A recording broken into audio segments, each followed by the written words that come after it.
Canada में खालिस्तान समर्थक एक बार फिर से आग उगल रहे हैं।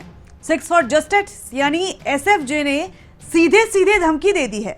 वैंकूवर स्थित भारतीय कॉन्सुलेट पर कब्जा किया जाएगा।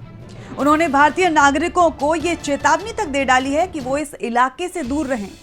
सोचिए, एक विदेशी धरती पर भारत के दूतावास को खुली धमकी दी जा रही है और उस देश की सरकार खामोश है।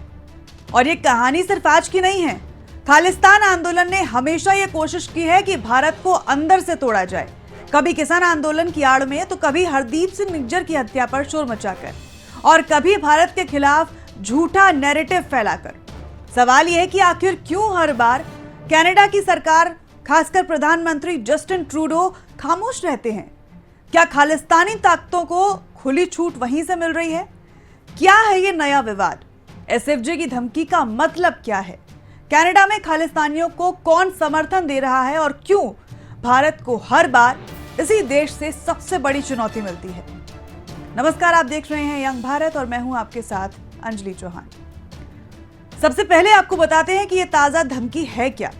एसएफजे ने एक पोस्टर जारी किया है। इसमें कनाडा में भारत के नए उच्चायुक्त दिनेश पटनायक की तस्वीर पर टारगेट मार्क बनाया गया है।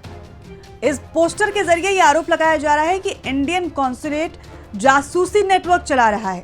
यानी एसएफजे का यह आरोप है कि इंडियन कॉन्सुलेट उनके खालिस्तान संगठन और कैंपेन पर नजर रख रहा है और इसी से बचने के लिए अब वो खुलेआम हिंसा की धमकी तक देने लगे हैं। हालांकि अब तक न तो भारत सरकार और न ही कनाडा सरकार की तरफ से कोई ऑफिशियल बयान सामने आया है, लेकिन भारतीय समुदाय में दहशत है। सवाल ये उठ रहे हैं कि आखिर विदेश में हमारे लोग कितने सुरक्षित हैं। अब जरा पीछे की कहानी को भी समझते हैं। ये पहली बार नहीं है जब खालिस्तानी संगठन भारत के खिलाफ जहर उगल रहे हों। याद कीजिए, किसान आंदोलन के दौरान कैसे देश विदेश में बैठे हुए संगठनों ने भारत के अंदर माहौल को भड़काने की कोशिश की। ट्रैक्टर रैलियां, झंडे और अंतरराष्ट्रीय मंचों पर भारत को बदनाम करने की कोशिश की गई। ये सब उसी खालिस्तान नेटवर्क का हिस्सा था। फिर आया 2023 का विवाद, हरदीप सिंह निज्जर की हत्या। कनाडा ने बिना सबूत भारत पर आरोप लगाए, जबकि आज तक इसके कोई भी ठोस प्रमाण सामने नहीं आए हैं। लेकिन इस मुद्दे को भी खालिस्तान समर्थकों ने भारत विरोधी माहौल बनाने के लिए इस्तेमाल किया। कई विशेषज्ञों का यह भी मानना है कि खालिस्तान आंदोलन को पाकिस्तान की आईएसआई और कुछ पश्चिमी देशों की चुप्पी से ताकत मिलती है। और अब एसएफजे की नई धमकी उसी पुराने पैटर्न का हिस्सा है। सबसे बड़ा सवाल यही है कि कनाडा सरकार आखिर खामोश क्यों है? क्यों वो कोई भी एक्शन नहीं ले पा रहे हैं? पिछले 2 सालों में कई बार खालिस्तानी समूह खुलेआम हिंसा की धमकी दे चुके हैं, लेकिन प्रधानमंत्री जस्टिन ट्रूडो हमेशा बयान देने से बचते हैं। एनडीटीवी की रिपोर्ट के मुताबिक एसएफजे ने खुद ये याद दिलाया कि 18 सितंबर 2023 को ट्रूडो ने संसद में कहा था कि निज्जर की हत्या में भारतीय एजेंट्स की भूमिका की जांच चल रही है। 2 साल बीत गए, जांच का नतीजा अभी तक सामने नहीं आया, लेकिन खालिस्तान समर्थक लगातार दिन पर दिन और ज्यादा आक्रामक और भड़काऊ हो रहे हैं। भारत से जुड़े मामलों पर ट्रूडो की ये चुप्पी कई बार सवालों के घेरे में आई है। आलोचकों का यह भी कहना है कि ट्रूडो अपनी वोट बैंक पॉलिटिक्स के चलते खालिस्तानी समूहों पर कार्रवाई करने से अक्सर कर बचते हैं। अब एक सवाल यह है कि आखिर खालिस्तान को मदद कैसे मिल रही है? अब बात इस रिपोर्ट की करते हैं जिसने हालात और गंभीर कर दिए हैं।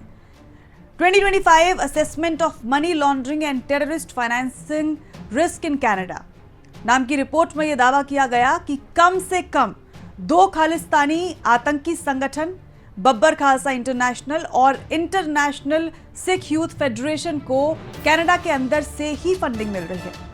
यानी पैसा भी वहीं से आ रहा है और संरक्षण भी वहीं मिल रहा है। यही वजह है कि ये संगठन और ज्यादा ताकतवर हो रहे हैं।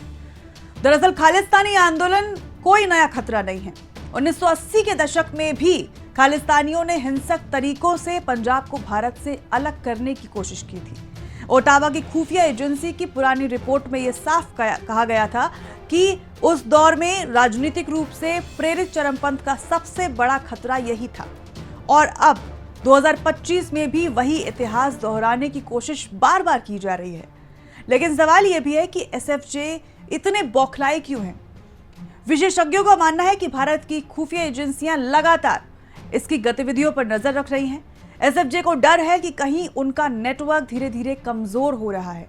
उनके प्रोपेगेंडा लेटर में साफ लिखा गया है कि भारतीय दूतावास उनके रेफरेंडम कैंपेन के खिलाफ जासूसी करता है। यानी उन्हें यह डर है कि भारत के पास उनके पूरे प्लान की जानकारी है और यही वजह है कि अब वो धमकी और हिंसा की भाषा में बात करने लगे हैं। इस पूरे मामले से भारत के लिए एक बड़ा सबक निकलता है। खालिस्तान का मुद्दा सिर्फ पंजाब तक सीमित नहीं है, इसे विदेश से हवा दी जाती है।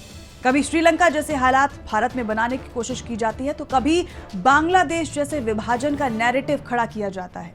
हर बार मकसद सिर्फ एक होता है, भारत को तोड़ना, हिंसा भड़काना और दुनिया में भारत की छवि को खराब करना।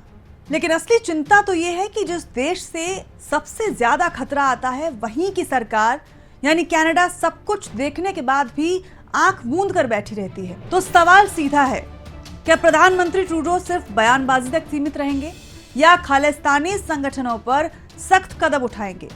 और भारत को इस चुनौती से निपटने के लिए क्या नए कदम उठाने होंगे? तो सीधा सवाल है, क्या प्रधानमंत्री ट्रूडो सिर्फ बयानबाजी तक सीमित रहेंगे या खालिस्तानी संगठनों पर सख्त कदम उठाएंगे?